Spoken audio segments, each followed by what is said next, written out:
Hello everybody, my name is Gilbert Davila. I am the Real Estate Association President for this semester.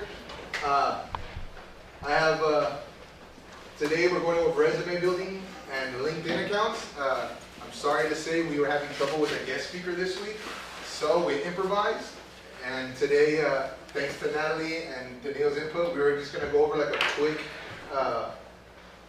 resume building workshop, and then we also have a guest speaker. She's going to help us with critiquing our resumes and how they fit into the industry. And how do you critique your resume? Say if you want to go into property management, brokerage, if you want to be a realtor, and so forth. So I brought up my resume. This is my most current resume. I've actually revised it 5-6 times in the last 2 or 3 semesters. So first and foremost, who has a resume built already? How many are you confident in that resume? So 2 people that are actually confident. So my question is, why are you not confident in your resume? I can answer first. Because I only submit my resume 1 time since 3 years ago. Did you get a response? I got a job for 3 years and then I quit, so that's why I never updated my resume again. And then I don't know what to do with my resume now. Does anybody else, how do they feel confident? Jake? I would say because most of my job experience doesn't have anything to do with real estate or the industry that I want to go into. It's mostly just part-time jobs and stuff that I did in high school and stuff like that.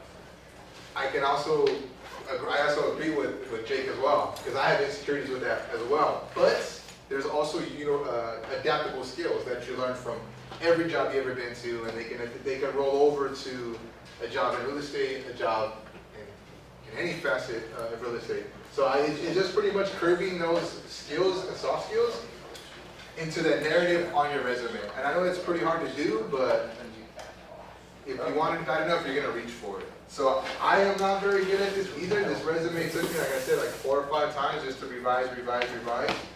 But I'm actually pretty confident. I actually have an interview tomorrow for an internship this summer. It's with a commercial real estate company in Irvine. So hopefully tomorrow I land it for this summer. So we can just look at the heading, right? So obviously you have your heading, you have your first name, you have your contact information, your email address, and you see this one right here? Does anybody have a LinkedIn account? That right there is our key for resume building right now. Because every employer, every company that's more than 25 employers are pretty much looking on LinkedIn outside of Indeed, outside of Job Monster, and all those other ones as well. So if you have a LinkedIn account, that's going to be your way in the door to see how professional you are. Because it's pretty much just a social media platform specifically for careers. So my choice is start doing a LinkedIn account. Get a headshot, put your skills on there, put your resume on there. Start following companies that you're actually interested in, because that right there can be like the telltale if you're serious, if a serious employer is going to consider you or not. And something I can also mention, I'll talk to you over about how to do that. With your LinkedIn URL, you can actually edit it to make it a custom URL, so it's a lot easier for an employer to just type it in or even click on the link. So like right now, my URL is just the www.linkedin.in and then / just my name. So you can do a custom URL instead of having all the extra numbers in LinkedIn. So you will help me with that. Thank you very much for putting it out there. I have a question with the LinkedIn. Because, my previous resume is built up by Vietnamese style, which is very short and very simple. I don't know how we build it in American style, okay? And my resume before have a pictures on it. The weird thing is that I was noticed that I cannot put my pictures on my resume right now in the American style. But LinkedIn, should we put our face on LinkedIn? Let's look at my LinkedIn account. Please hold criticism.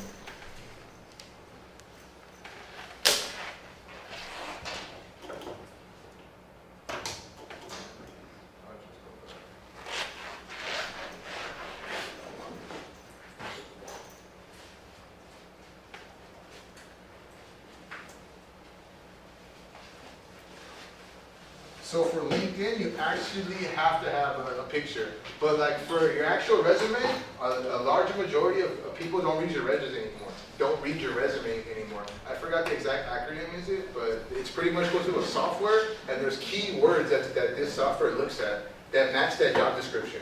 So like when we apply for a job, you have to make sure you use those keywords in your resume, or else you'll pretty much just get disregarded by that software. So just looking at my resume right here, I have my headshot, I have my skills, I have the people I follow. Mrs. Aposto, she was our guest speaker a couple weeks ago. I think I follow Greg too. So your LinkedIn account is pretty much just your way to get to get exposure. So don't feel I don't want to say like intimidated, because it's not that hard, but it's very important. And then you can put your skills, you can put your resume, job, your network. It's pretty good. I don't really take advantage of it like I should, but I know I'm taking steps to be proactive with it. Jake. As far as like what you post on your LinkedIn, is there, I guess, like a criteria that you follow for like what you post and how you post it? Yeah, go for it. So your LinkedIn is almost like your resume. It's your social resume. It's when you're posting on LinkedIn, you're posting about what you're doing and what you're involved in, what you're active in. You post pictures that you attended these events, that you're learning about these things. So when you put brief descriptions of those same things on your resume, they can go to your LinkedIn to almost prove it. And it's your social aspect, showing how you're involved in what you're interested in. And so you almost want to think of it as your resume, but in a very tech sense. It's almost your social resume. Like for instance, right? Oh, great. So, if you understood what he just said, every time you come to an REA meeting, what should you do? Post it. Take a picture, post it, and talk about, today we had a speaker that talked about XYZ at the REA meeting, and I put REA and then in parentheses, Real Estate Association for Cal State Fullerton, because all of that will make you look like you're actively involved in doing that. And if you do that every week, I mean, that's a good post every week to have. The other thing is if I look at Gilbert's just page right now, as a potential employer, what am I going to think? Who's his network? Who is he following?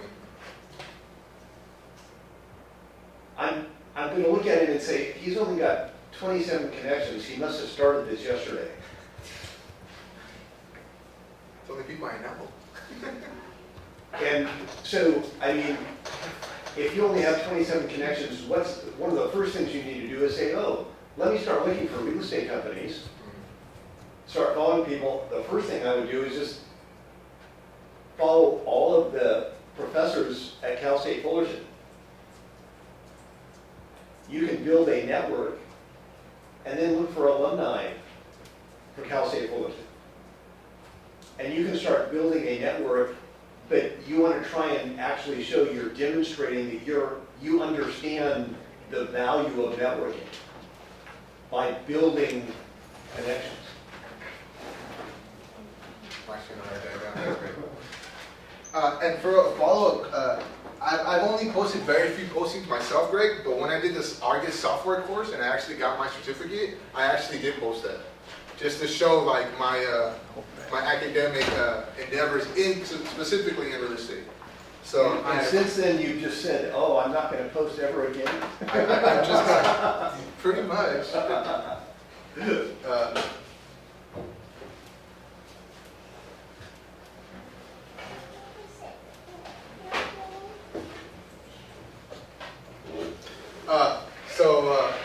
So to follow with your question for your resume, due to that software, if you put your picture in there or any color like that, I think it's almost like a large majority they're just going to disqualify you because you don't meet the parameters of just cut dry the algorithm that software is going to filter. So I would just say like try to do a couple search just a couple of templates and just figure out which one's best for you. which one speaks to your skills and stuff, but just trying to make it no color, straight lines, uniform, and just really focus on your skills and just, yeah, like that. And then we'll just go to the education part. So education, so I actually have 2 associate's degrees as well, but I do not put them. You work on your highest, your highest education. So I can put associates in business administration and AAT, associates in social behavior science, but I'm pursuing a finance and real estate right now. So I just pretty much just focus on my grad date and then my GPA. And then my work experience, I actually work here at Cal State Fullerton as well. I'm a building engineer assistant, and I just focus on 3 key aspects of my job. And then I just did my last employment. I worked at Home Depot as well during COVID. So I just really focus on just three main supporting skills, and then what did I do within those skills. And then these right here, I specifically, because I was at this time for this resume, I actually applied for a couple property management positions. So I actually filtered keywords from that application, and then literally cut and pasted to fit that specific job application. And yeah, that was tedious. And good thing I did that over the summer. I was laid up because I was in an accident. But I'm glad I did it because, like I said, I have an interview tomorrow for an internship. Same thing with my real estate, with my Home Depot job, and then I go to my leadership experience. So the president of the Real Estate Association this semester. Last semester, I was actually the director of finance. I actually did the bookkeeping, I did the reimbursements, but I didn't put any of that because I'm just focusing on what I'm doing this semester, this calendar year. And then just a couple job descriptions that I do with the REA.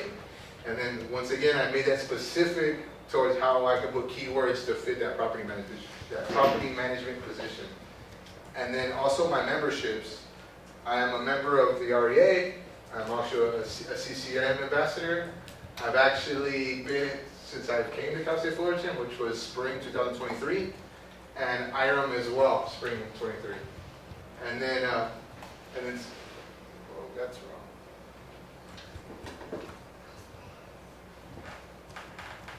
And then just skills, my tech skills. I put proficient in Microsoft Word, proficient in Outlook, intermediate skills in Excel, intermediate in Argus, and then it's commercial real estate stuff. Dang, what's up with my resume?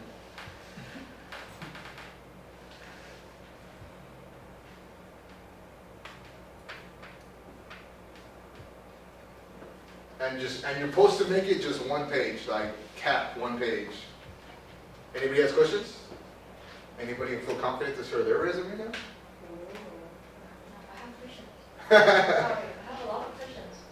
So it says the work experience, you put 3 skills, right? The main skill that you got from the experience. So how about, is it there still, they are like your task, the job descriptions from the positions that you already got? I forgot the exact term that I use, but it's like a I forgot the word, but that's where I got these from. It's like supporting statement or something like that. But then it just asks like, all right, this position, maintenance support, and then I would go on like, all right, what keywords? So maintenance support is for sure. I got that from our property management because they coincide with that application. So I made sure I use that, and then just how does that skill roll over to that job position? And then, I'm sorry, also, like, when I talk to the business consultants, I think. The career planners? Yeah, she says, when I put into the system that I did for this year with the AI, when I upload my resume, they popped up like 100 things like says, I need to put the numbers on those work experience, but I don't want to disclose those kind of numbers. like what, like an analytical point of it? Like how, what was your sales? Like what Yeah, was your because marketing campaign It look says, like? it says that you have to put some numbers, like percentage of the birds, how the growth is, like how, like very detailed the numbers. And I don't put any numbers there because it's confidential. So I don't want to put in it. But the resume, when I put only the wording, it says every point that I made is short of numbers. Was that, is that one that campus goes to? It's like Mach V or something like that? Yeah, I think it is. I think, yes, let me. Yeah, I think it's Mach V or something like that. Because I did that when I did my my 300 business writing. I think they do some things very recently. They just opened it this year. So we have our wordsmith today. So my resume is a blank sheet. I will take all criticism. So excited. So Back in 2018, we formed the Center for Real Estate. Linsey was the assistant director to our director at that time, was Bob Osborne. And she was with us for a couple of years and then took on an executive job with a company out of Los Angeles. So we watched it for a few years, and today we get her back. And she is probably the top person I've ever met in my life on wordsmithing, as they call it, to command of the English language. And in the background over the last 5 years, we've taken the liberty of sending resumes to Linsey for her tweaking and making changes and adding to and so forth. She's the very best in the business, and I'll turn it over to Linsey. Thank you, Bob. It is so nice to be back. It is so exciting to see all these new potential resumes to come to my inbox. This is something I absolutely love doing. I have such a heart for it. I got my start in resume screening and resume work at an investment bank. You're all familiar with those? This was Thomas Weisel, and it was screening actually for internships. And I swear every student on that list had already solved cured cancer. It was a very, very competitive racket, but that was my first kind of dive into this. Since then, I got an MA in English and an MBA in finance, which has been incredibly helpful when it comes to looking at this and answering, for instance, the question about how do we get numbers and metrics into this. But to start, what I wanted just to open with was, this was a really good presentation. This is an excellent resume. It's clear, it's to the point. It prioritizes things. It's legible by human eye and by machine. You hit all the major marks. It is always great if you can get some numbers in there, and almost every company's numbers are confidential, but you can show what you did. So for instance, if you helped cut costs by a third, then you put reduced expenses by 33% over the course of the year, right? That doesn't give away any numbers, but it says that you made a difference in your role. Something else you can do to help is you can switch, like this is a great example. This is ensure safety and compliance with regulations. This is what matters, right? This is the thing that the business is hiring you to solve. This is how you do it. This is, showing up bare minimum, okay, I'm going to be there and walk around. This is the value. So you can flip your sentence and put the thing that's most impressive, the I will solve your problem first, and it takes that same sentence and it gives it just a little bit more pop. So there's a couple little things like that you can do. My resume is not perfect. Every time I go in and look at it, I think, oh my gosh, what was I thinking the day I wrote this line, and I fix it, right? They're always growing with you. How many people have an existing resume? I think they make you do it in your classes, right? So almost everybody. If you don't get one going, because as a professional, you're going to want to maintain a resume forever. You're going to get some email from a boss. You're going to get some award in the middle of some time, and you're going to forget. So you add it to your resume when it happens, and that way when you're disgruntled, mad, or ready for a promotion, it's ready, right? You remember all the good things that you did. But for me, for my role in the REA, how I can help each of you is I can be the eyes. I really struggle at saying nice things about myself, right? If my mother wrote my resume, it would be one thing. If I write it, it's another. It's hard to say the nice thing about yourself. So if you want to just get something on paper for a starting point, get it over to me. I will get it back to you with thoughts, comments. What about this? Tweak this around. How did you do something here, right? And then we can go back and forth until you get a resume that you feel really strongly about. If you've got one like this, which is so just, you've got it, you're feeling strong and confident, but you have been looking at it since summer, and you want a second pair of eyes on it, right? Like, I really want this job, and I want to make sure there's nothing in here, like a stray comma that's whatever. You can send it, and I'll give it eyes, and I'll hand it right back to you. I try to get back to everybody in 24 hours. If it's a weekend, sometimes it's a little longer. But this is something I enjoy doing, so whatever I'm doing in my day, Bob knows this, it's kind of like, ooh, an REA email, I'll just go have some coffee and handle this. So it's never a burden, it's always a joy to see these coming through. Bob, is there anything I forgot about the resume programs? They're all up on the internship spiel and how it fits into the whole plan? They kind of open it up to questions. Perfect. And I think you should talk about that, though. I would love to. Go ahead.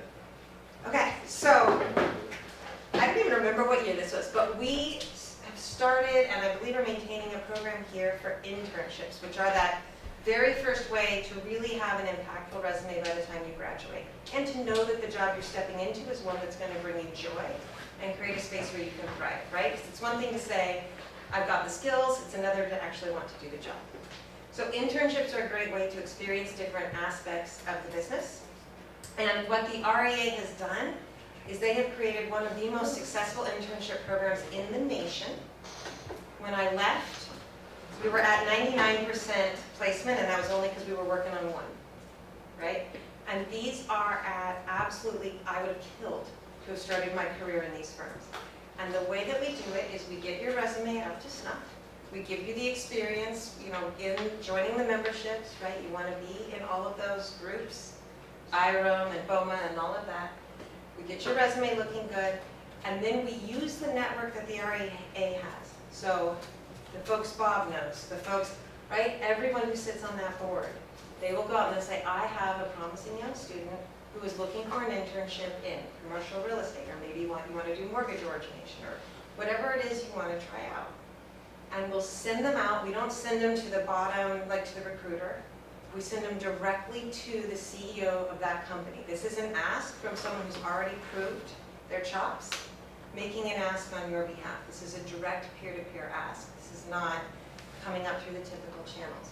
So it's kind of like, you know, if you grow up and you have an uncle in the business, and he's kind of going to help you meet the right people to get you in the door.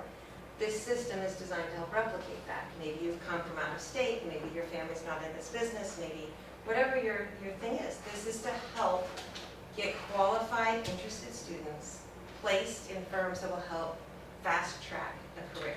So it's truly a phenomenal program. I think, if you want to hear my favorite success story, we had a student. We were working as she had gone home to Colorado over the summer. She was working in her aunt's McDonald's. And she got an internship offer from a company where once you go full-time and you're full, it was a commercial brokerage, they expected the salaries to be within the 300 to 500K range. Wow. So to have an opportunity to step into that, coming from where she was, is such a beautiful thing that this particular club is dedicated to helping you accomplish. So if you're sitting here and you're thinking, I don't have time to do my resume, I don't know if I wanted, it pays off in spades down the road. And I'm still tracking all those students that I connected with from the early years, Bob is too, and we're having such a blast seeing where they all went, and all they do is succeed, and then they make it easier for you to come up behind them. So it's a really beautiful thing. But that's the internship program here. So it's kind of a two-step. You've got your resume, you've got your memberships to the different real estate associations, and then you've got any work you can do for the club. It always shows really well. I think accompanying the resume would be a letter telling a little bit about your background and what your goals and objectives are, that you're committed to the real estate industry and focus. The resume is mainly just objective. The letter is more subjective. Who are you? Kind of gets into your soul, is who you are as a person. And then along with that, the Center for Real Estate under the letterhead of university can write a letter of recommendation for you, and that letter can go specifically to the president of any company you wishes to send it to. So it'd be signed by Greg or myself. So it's always better to be introduced than it is to knock on the door yourself and say, you know, I'm Lindsay and I'm looking for a job. Yes. One thing, I got a friend of mine that in his interview process is kind of interesting. He may have 10 students coming to interview for a job, and he looks at the resumes and they're all qualified. But when he meets them in the lobby, he takes them to the kitchen to get a cup of coffee or a cold drink, and then goes to his office. And then after the interview is over with, he pays attention to which of the students actually pick up the cup and take it back to the kitchen. As crazy as that might sound. But that's who he hires, or who he focuses on, is the person that kind of cleans up after himself or herself. And it shows the courtesy of doing the right things. Because whatever's on the resume, maybe, you know, you've already been qualified, but now it's a matter of getting into, this business is really 80% people and 20% you know, what you know. And it's really getting into being a good person and fitting in with the culture of the company and being, you know, a good employee and not being a brat, so to speak. So I just want to pass that on, to be very courteous and dress, you know, like you should dress. You will This is not a- believe the this is- number of folks that definitely miss those steps. This is several years ago, back about maybe 10 years ago. I called Dr. Willie Liu. I wanted to hire a young lady in Chinese to help me with translation of a book that we were writing for People's Republic of China on property management. So I was expecting a young Chinese girl to come to my office and, you know, interview. So I get a call from the receptionist to go to the front desk, and here's a young Chinese gentleman with a pinstripe suit, you know, a tie, a white shirt, spoke English perfectly. And after speaking to him for 5 minutes, he said, you know, this is not exactly what I was looking for, but you're hired. He became a business partner. Then he got his master's degree here. And then fast forward to today, he is the assistant to the chairman of the board of the largest textile company in the world. That's Lou Gao. Oh, wow. Yeah, I didn't know that. yeah, she's done very, very well. So just kind of no background. Well, on that note, how many people in this room have had a meeting with Bob Taylor to talk about the different sectors of the industry? A couple of you? Okay. One of the things about real estate that I think is absolutely fascinating is that there's a spot for everyone in it, but every aspect of it has a different day-to-day life, a different feel, a different texture. It requires a different part of your personality. If you're more analytical, if you're more outgoing, you're gonna love this part more than that part maybe, right? Bob has done almost every single part of it, and he has a good sense for it. And so there's two things that can come out of that. One, he'll get a sense of you, so that if he's writing that letter of recommendation, he can say something like, their personality would be a great fit, I really think they would thrive, right? Also, you get a sense of it. I've seen a lot, I've done multiple resume rounds with students who start out thinking, I want to do, maybe it's commercial real estate, because that's the big shiny thing that they think of. And then a couple months later, we're down the road and we're tailoring it for something else entirely. Maybe they want to do inspections or whatever it is. But sometimes it's good to get that wisdom early so that you can be really targeted and really familiar with what you're doing, because the day-to-day life of a business and how it actually looks on paper isn't always the same.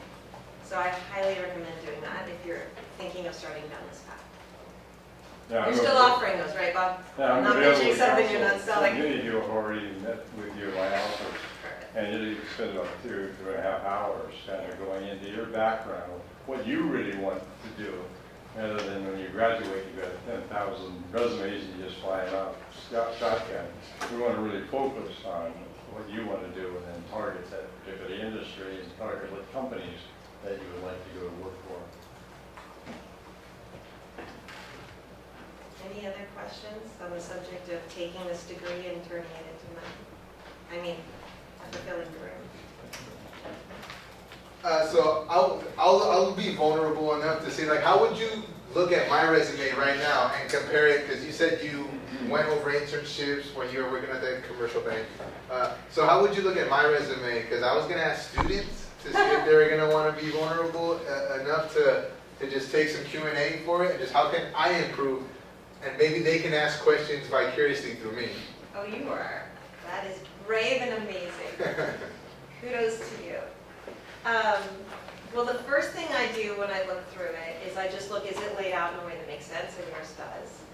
I think the next thing is just basic grammar and attention to detail. And sometimes word is not your friend. So for instance, here you have spaces on your dash, and here you don't. If you're going for a job, or heaven forbid, you put attention to detail in this resume, you're gonna have trouble proving it, right? Just on a little thing like that. But that's where that second pair of eyes comes in, because if you've been staring at this for 4 months, you're not going to see that, because you know how what you intended it to be. You never see as written once you've stared at a document too long. So those are the things I would look for. I would go through every single, you look for the period at the end of every single thing. You check for all of the same formatting going down. But I think all of that looks pretty good. I would put a dot after your A for BA, because it's, right? It's just little teeny tiny little things. I think for you, mostly, I would flip these to put the power first, right? In my role right now, I'm working for a former journalist who has 5 Emmys, and I thought I was good at language until she started looking at the way I write sentences. And you really have only the attention at the beginning if it's a human reader. If it's a machine, they'll do the whole thing. But a human reader is only like maybe the first 5 words. So you've got to get, you don't want, like, assist is not your strongest word, right? Like, is there a stronger word than assist? Then we want to start our sentence with the strongest word we have, which is the part of resume writing that makes us all be like, oh gosh, I don't want to do this, right? And so that's why you have a partner in writing it. It's hard work. So we'll find out, like, can we switch this? Can we make it stronger so that this feels very active, very like, actually I was doing the thing. I think also putting numbers in somewhere. If you can find a way to show that I improved something, people like to see numbers. It makes them feel like it's concrete and tangible, and not just someone saying, I make stuff better. I make stuff 13% better. Sounds like I've measured it, and I had a system in place to check my own accountability. And then you wonder, is 13% good, right? So then you might want to contextualize it. So if there was a way to get that in, I would do that. Sometimes, if it's possible, I try to lead with verbs. Over here, this comes again to the string, right? Product knowledge, these are all nouns. This is kind of like a list. And when you're first starting out, it's hard to not have just nouns here. I can do this skill that I learned in school. I can do this skill that... They kind of assume all this when you put a BA at the top, right? You're going to know some stuff. Okay, so let's figure out the doing and try to figure out how we can put doing into it. Again, that's more for the human reader and a little bit less for the machines, but if you're going to put this resume behind one of Bob's letters, it'll help. Let's see, what else do we have? I think, depending on what you were going for, if you go down to your, this was just something I noticed as we were rolling through it. If you have a bachelor's degree, I think the assumption is you know how to use the Microsoft suite of products. Matter of fact, if you're going for a white-collar job at this point, it's kind of expected that everyone can muddle through, right? So when you list your skills, you're going to want to put either what's specifically tailored to the job or what makes you stand out. So if you lead with Excel, I'm bored, right? I already left, especially if you're proficient. Okay. Maybe I don't make it to this, which is an absolutely standout, knock your socks off, massive accomplishment. There's people midway through their career that can't make that claim. Finding a way to put that at a minimum over there, up if it's an Argus-centric or an analytic job, right? But figuring out how to do that, that would be one thing that I would look at doing. I don't think you have to be so specific here. So you could just list number of years, which might make it more impressive. Or you can just go year to present, however you want to do it. Just because I don't know that they care and it kind of fills it in. Does anyone else see anything I'm missing? Please. Oh, everybody, look at this. Please, Bring Jake, it. Jake, All right. you as well. I think you can, I don't know, it depends what you want to do, widen or shorten the margins, but your membership margin doesn't line up with the rest of your margins for your titles. There you go. I was actually trying to fumble with that, with my Microsoft Word. That's why you only put proficient. Epic. I've gone to war. I've been on 48 hours. I can't submit. Jake. And then I just have more of a question. So on my current resume, I have like my past like 3 or 4 jobs that I've had, and then like the skills that I learned at those jobs. And then on his, he has just the like last like Home Depot job. So do you recommend just having that one like he has, or should I have multiple on there? So that's a really good question. It depends on how well they align with the job that you're applying for, and also how far back your resume goes. Mine goes back way too far now, which is a massive issue in and of itself, right? You have to just cut. If a job that's 4 jobs back is tailored to what you're applying for, it should be in there. If it has nothing to do with it, if you were selling Christmas trees and maybe that gives you evidence as a salesperson. But if you can prove that in another job, then you don't need to put it in, right? You want to put, if you have one job that's where you learn all the stuff that would be applicable, focus on that job and then just fill in the rest of your life with it. If you're in school, you have a huge grace period because people don't expect you to work. So it's not the same thing as once you graduate, you have an empty spot on your resume you have to explain. It's completely fine if you don't have 10 years of job history. If you're applying for a job that says something ridiculous, like 3 years of experience required for this entry-level job, this is the bane of everyone in college, right? Oh, wow. Then you can use that. Oh, look at us. Natalie was vulnerable enough to share her resume. I love it. She's graceful enough. Where's Natalie? Ah, wonderful. This is so fun. Everyone's like, no, this is not fun at all.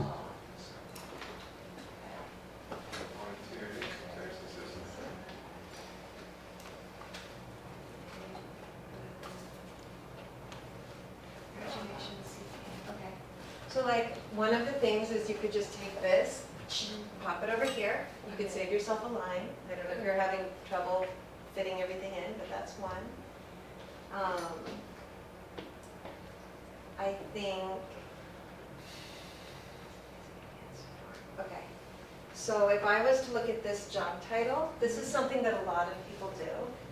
This is a really good example of this, actually. Income tax preparer. I have never been this. But if you blindfold me and you ask me what I think they do, it's proficiently prepare tax returns for diverse clients, right? So you already set it up here, okay? So this isn't going to get you anything more, and this is your first bullet point. Or should I say, like, because I did like the certification for like the foreign tax, and that's the bullet that I was trying to implement. Yeah. Should I say, So that would be great. So if you are getting a certification, you can even put it up here under education, because it's specific to your industry, right? And that highlights it, just like that Argus piece, right? Makes you very specific. If I'm trying to hire someone, I want them to be able to get me to revenue producing as fast as possible, which means the less I have to train you, the faster you'll bring in money for my company. So you always want to leave it that. So that would be one thing. I would say, this is all good, right? Here's perhaps the value, ensuring compliance with, for what? Why does the compliance matter? Does that mean your clients don't get audited as much? Does it mean your company doesn't get fined? Why does compliance matter? And then scratch all of this, because we all think you're going to be filing at 1040, right? Psh, out. But ensured compliance with treaties and regulations too, right? And then you sound like a senior level tax preparer, not just the 1040 basic form, like I've done it, right? scratch that, make yourself sound more. So that would be one thing. This is about improving you. Yeah. They don't care. Okay. Okay? That's awesome. This is like if my mother wrote my resume too. She'd be like, "You learned so much." Okay. No. This. In-depth under. So talk about maybe what laws or regulations you specialize in. What were you looking at? Is it a certain area of the tax code? It was like everything. Okay. So you could say that you have a broad familiarity with the the breadth of the tax code, right? And if you're like attention to detail, if you can think of an example of a time that your attention to detail caught or saved the company from something or helped a client, right? Then you've proved it to me instead of just, because everyone says attention to detail, right? I don't put it on my resume anymore. I'm too scared of like just spaces around my dashes. But everyone says that. So prove it instead. And same thing with your analytical skills. Show what they did for the company. Yeah. So this is a really, really good example of something that's like 85%. It's good. But if you take it a little bit farther, we'll rewrite it and be like, holy crap, she's doing my taxes, right? So we can get it there. And I have a question regarding, so like say if you were actually doing a screening, like what would be your first, like what would disqualify that application? Because I've heard it say like if it's misspelling, if there's spaces there, like a lot of employers will literally just throw those at the bottom. So 100% depends on the job that you're screening for. And I have screened for totally different jobs. So at the investment bank, if you had a typo, that was a problem. Because you were someone who had graduated Ivy, you had already been doing whatever, like we expected perfection from these folks, right? If you are going for a job that requires intense people skills, you want to present the most perfect resume. You don't want to get disqualified for any reason. But if you see a resume that is strong, that has Argus at the top, that has the memberships to all the right places, that proves you have the massive points for what it takes to do the job, and you've got spaces around your dashes, they'll probably forgive you. Depending on who else is in the cohort and up against you, yeah? Do you have like? You've got M dashes and N dashes here, huh? So should I, because doing present, should I just put like the years, right? The months and years? Yeah, I mean, you could do this two different ways. You could just take off the dates. You could put 2 years, 1 year, 2 years, 1 year, 2 years, something like that. It saves them from doing the math too, right? When I look at this, I have to think, what month is it? Okay, what does that mean? Was she in it for 8? Like, that's hard. Make it easy. Just say 2 years. Okay. Yeah? Same thing here. Move this. Y'all are going to be putting Microsoft on every resume. Last. Because I want to like emphasize on the Excel certification, and I got I did the course. Yeah, you did Coursera. Good for you. That's awesome. Yeah. But you can also put that up under education if you want, as a certification. Okay. You should make sure, if this came with a badge, that the badge is on your LinkedIn page. And I think all of you should have access for free to LinkedIn's learning programs, right? Do you have at least one badge on your LinkedIn account for a skill in your field? Good.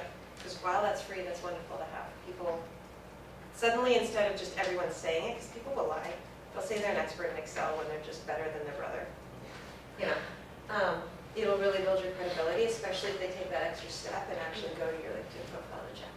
Do you know if like putting your Pinterest is relevant? Because sometimes other job, like when I do like when I play to accounting, they really look into my interest, and then that's how we start off the conversation with the interview.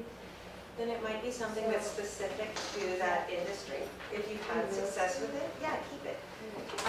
If you have room, if you have room, I would say prioritize showing that you are awesome at this. Is the, like all the skills and technology and all this stuff, is that like another section under education, or is that like, or is that? Well, the way I would separate it is I would take your certifications Yeah. and put them under education, because it's like getting a diploma, Okay. right? Under certification. So you can do up at the top you have education, right? Or another.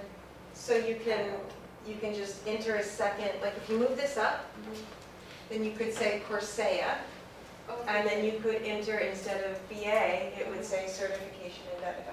Okay. And right off the top, I know you care about this, because you've already taken the time to get a Okay. certification. So I'm not starting you from scratch, you're coming to me with a skill.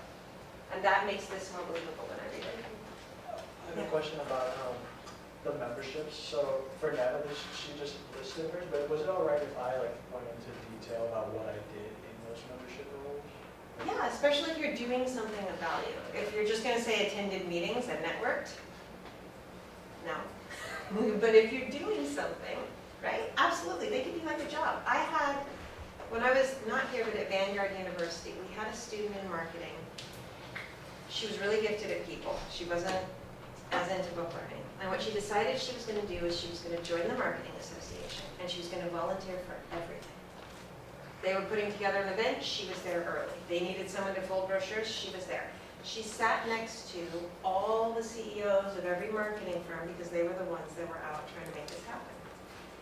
And so what happened was most of her experience in marketing was from that actual flow.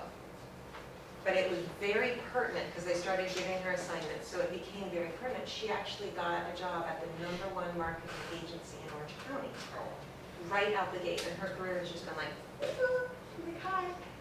She's done great, but she did it because she got herself around people, showing them her skills and showing them her heart. So absolutely, yeah. Also, one thing that's a little bit weird here, which is, some of these are in a line and some of these are in rows, right? Yeah. So you might try to think about how you're going to standardize that, which way you want to go. It's not bad, Yeah. but it's one of those things, if you look at it too long, you're like, wait, how come these Okay. get commas and these get, right? And how come these are bullets and this is just a line? You want to have a steady way of handling the information, so it's really obvious. Yeah. It's a great resume. You're going to do wonderful things. Instead of bullet points and like work experience, can we put like a detailed description about the job that we did? It's best to do bullet points. There's some really great studies. The reason resumes tend to be in bullet points is there's some really great studies on what people will actually read. And if you've ever opened your own textbook, people don't like to read a paragraph that's more than so long. They don't like to read more than 3 lines deep. They just don't even bother reading it at all. So when you do bullet points, it makes it really brief, and it lets someone skim through. So they might look, developed, proposed, and coordinated. Am I looking for someone who can develop, propose, and coordinate? Because I don't really care what she proposed, right? I just want someone with gumption. I need someone who can coordinate, great, I'll read more. But if I'm not looking for that, I'm not going to read the whole sentence. So that's why bullet points give you a little bit of an advantage. The key with that, though, is that the research shows that if you're going to use bullet points, do not have multiple lines on your bullet. Yes, touche. Yes. It should It can't be be a paragraph. one line. Yes, It's a bullet. yes. Get to the point fast. If you send me your resume, I will always flag those. But yes, also, you know, the person reading this, when I was doing those internship resumes for the investment bank, my banker made me schedule her time in 7-minute increments. That was how long her meetings were. She was regularly on 3 different continents in the same day. She scheduled half of the meeting time to review the top 15 resumes I handed her out of a staff of 400. In 7 minutes? In 7 minutes, she made the choice of the 3 she was willing to give time to. She gave them each 2 meeting slots, 15 minutes. Their whole career depended on that. That was like, she sat down, she had a drink of water, she went boom, boom, boom, boom, boom, I want to see these 3, I'm out. So when you think about how much, like we slave over it, we're all the way down on page, you know, working on commas and words. In the end, it's got to be scannable, right? And so that's what makes the whole process so terrifying, but also so fun. Yeah. So, related to, because the previous resume doesn't, I don't remember if it have it or not, but here she has the title of the job. Yes. So if you have more than one title from one company, when you go down with the company, what the title you should put, the last title or the path you go up to that title? The last title. You can have all your titles on LinkedIn, and if they are impressed with you sufficiently, they will eventually catch that. And it's something you can talk about in the interview. But usually your first title is not going to be nearly as impressive. And I would say it's the title that's most pertinent to the job you're trying to get. Yes. Yes. So, yes, sir. How would you format it when it's like, you're saying to keep formatting like the exact same way? So like, on the membership, merchandise membership, like it's formatted differently, but how would you format it the same as the top if there's like not, Not enough room? or not that, but like if you can't really format it exact, like So, she put like competition, then she has like title, and then. oh, you mean here? Like when she's Yeah. deciding what and then this? Yeah, like I- how would you format it the same as I think what, I would do it in order of what I think is important to the reader. So generally, I think the membership itself, the organization, is going to tell me a lot about her, right? So she's in real estate, she's in accounting, so automatically I know she has interests that kind of overlap there. In terms of like this, you know, you could say you don't need to say member twice. We've already said member up here, you could take member out, so you could only leave maybe your title roles. If you want to highlight your leadership, like I think you had yours under leadership, then director of communication maybe would be at the top, right? Because so it depends on how you're positioning it. Okay. And then what is your suggestion to make it short into like one line for the bullet points if there's like more info that you want to put in? Like Yeah. some of the bullet points on there are like 2 lines, but they have like, it's like more, it's like 2 lines of important information. If you're going to lose the meaning by cutting it down to one line, you can leave it at 2, but you had better be willing to die for that second line, right? It had better better have their attention. The other thing is this, put it in ChatGPT and say, make this shorter, sharper, and stronger. Double dog dare ChatGPT to shorten it, because you're probably attached to your work, and ChatGPT won't care. You can send it to someone else and say this needs to be shorter. I recently put copy in front of my Emmy winner at work, and she was just like, well, you buried the lead, 6 words over, move this over here, the word that is always superfluous, take this, move that. Someone else will see a way to make it short. So shop it around a little bit. So if you take a look at this sentence, it says, develop 3 strategic proposals for property repositioning by analyzing market demographics, competitive. All of this is part of repositioning. Develop plans for property repositioning to optimize Yeah. property value. That's it. And that's so much more efficient than all those other words. And then you flip it, optimize property value, increasing portfolio worth by 277% by repositioning. I want to hire you. All of a sudden, you took stuff out, but you sound cooler. And then on the last resume, like synonym wise, because I know there was one that said assistant and one that was intermediate in Argus Enterprise. When you put intermediate and assistant, and if not, what would be like words that come to mind that would replace it? For like assisting with Argus? Or no, there was assisting in something else. Oh, I remember. Yeah, we were Assisting in looking, general. right here, Assist in assist in the maintenance, yeah. maintenance. First of all, you don't have to say that you assisted. You could just say you did the maintenance, right? Okay, I would take that out. But when you figure out like maintenance and repair building systems, blah, blah, blah, blah, blah, the question I would come with is like, why? What were you trying to do by all of that, right? So you're trying to make sure that A, the tenants are happy, B, everything's working well and saving money in terms of maintenance on those objects, right?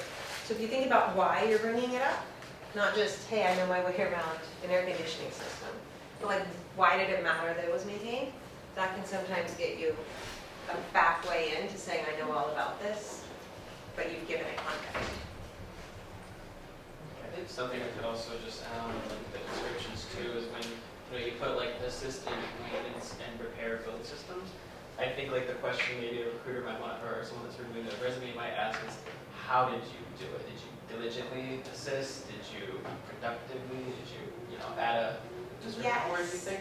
Although you have no credibility if you put adverbs in. If Bob puts that this person has a work ethic that's absolutely knock your socks off, they will believe it. If you put that in your own, you just sound kind of like you're tooting your own horn. Like compared to who? Now, if you want to say that your air conditioners had an uptime that was 110% ahead of company average, heck yeah, right? That's a way of saying you were diligent, but you proved it instead of just saying it. Nobody's going to believe you. And it's true of a lot of the fuzzy things that people try to put in. If it's fuzzy, certain people are just going to assume it's not true. Well, I know I have a lot of critique. I have a lot of corrections to make on my resume. So Oh my I look goodness. forward to it. Your resume is so great, and I always when I get them, I always say, okay, this is a wonderful resume, and I'm going to have a lot of thoughts about it. And the most important thing is it has to accurately reflect you, right? I might say to change something, I might say to do something.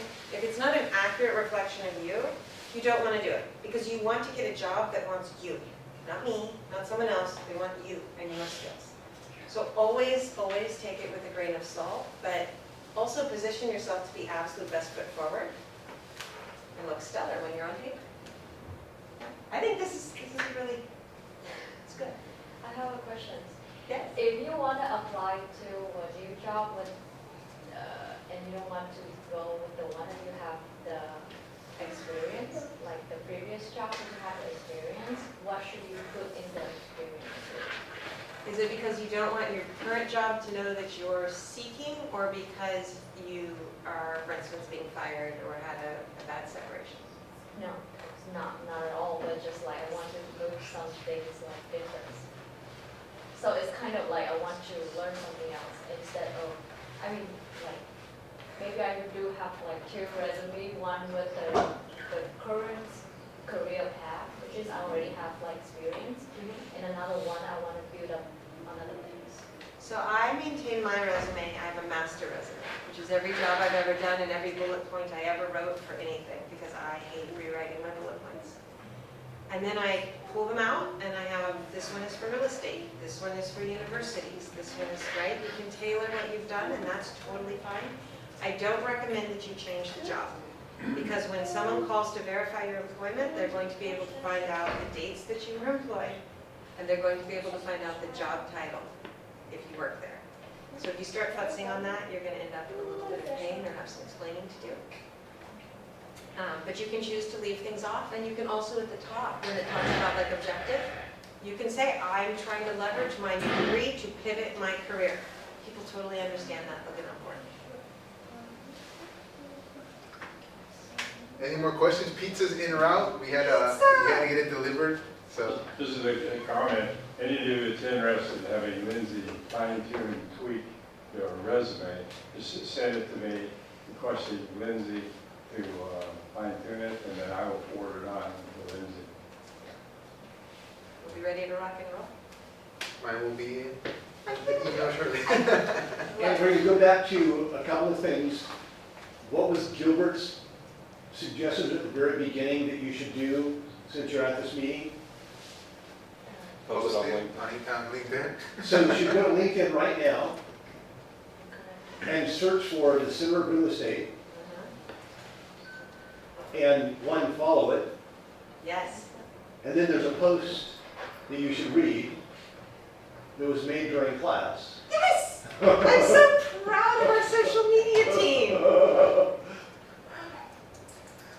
And that's the email address where you can send your resume to. Oh,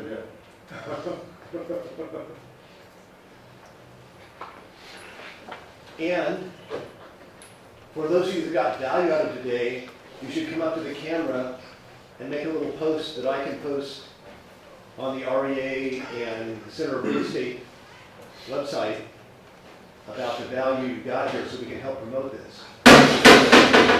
So don't all rush at once. And thank you, Linsey. Let's give her a round of applause.